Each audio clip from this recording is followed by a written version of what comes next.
Los crímenes de Richard Ramírez, el asesino del tarot. Richard Ramírez, conocido como el asesino nocturno, fue un asesino en serie que aterrorizó California en los años 80. Ramírez era un devoto admirador de Satanás y dejaba símbolos satánicos en las escenas de sus crímenes, como pentagramas invertidos. Durante sus juicios, Ramírez gritaba "¡Viva Satanás!" y levantaba su mano con un pentagrama dibujado en la palma. Sus crímenes, combinados con su obsesión por lo oculto, lo convirtieron en una figura aterradora. Este caso alimentó el pánico satánico en los años 80, una época en la que muchos temían que los cultos satánicos estuvieran operando en secreto. En las sombras de la década de 1980, cuando el mundo se debatía entre la luz de la modernidad y las tinieblas de lo desconocido, surgió una figura que encarnó los peores temores de una sociedad ya convulsionada.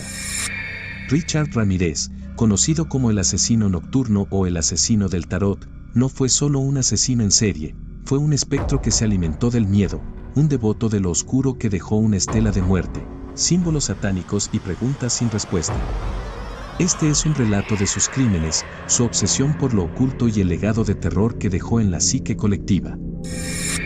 Richard Leiva Ramírez nació en El Paso, Texas, en 1960, pero su historia no comenzó en un hogar común. Desde joven, estuvo expuesto a la violencia y a las sombras de la mente humana.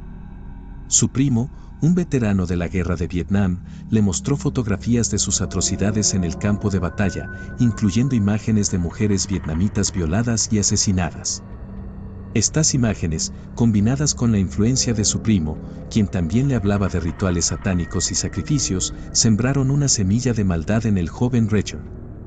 Pero no fue hasta su adolescencia que Ramírez comenzó a sumergirse en el mundo de lo oculto.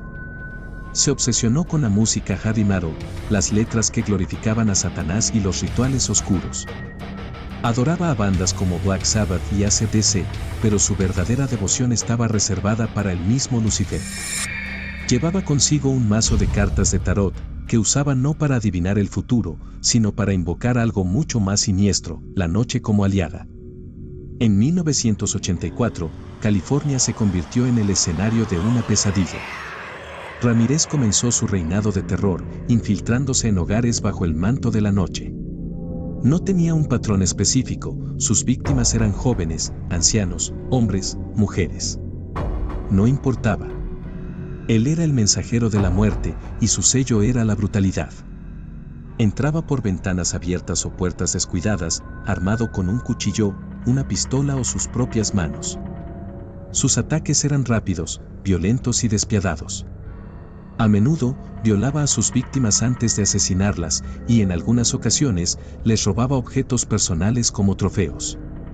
Pero lo más aterrador no era solo la violencia, sino lo que dejaba atrás, símbolos satánicos dibujados en las paredes, pentagramas invertidos en espejos, y a veces, una carta de tarot colocada estratégicamente sobre el cuerpo sin vida de su víctima. El asesino nocturno no solo mataba, enviaba un mensaje. Y ese mensaje estaba dirigido a todos aquellos que se atrevieran a cuestionar el poder de las tinieblas. El juicio del diablo. Cuando finalmente fue capturado en 1985, después de que una multitud enfurecida lo golpeara casi hasta la muerte, Ramírez se convirtió en un espectáculo macabro. Sus juicios no fueron solo un proceso legal, fueron un teatro de lo grotesco. Ramírez se presentaba con una sonrisa burlona, levantando su mano para mostrar un pentagrama dibujado en la palma. Gritaba "¡Y viva Satanás!" en la corte, desafiando a jueces, fiscales y a la sociedad en general. Los medios de comunicación lo cubrían con fascinación y horror. Aquel hombre de mirada penetrante y cabello desgreñado no era solo un asesino, era la encarnación del mal. Y él lo sabía. Jugaba con la prensa, con el público, con el sistema. Sus declaraciones estaban llenas de referencias a Satanás, al infierno y a la inevitabilidad del caos.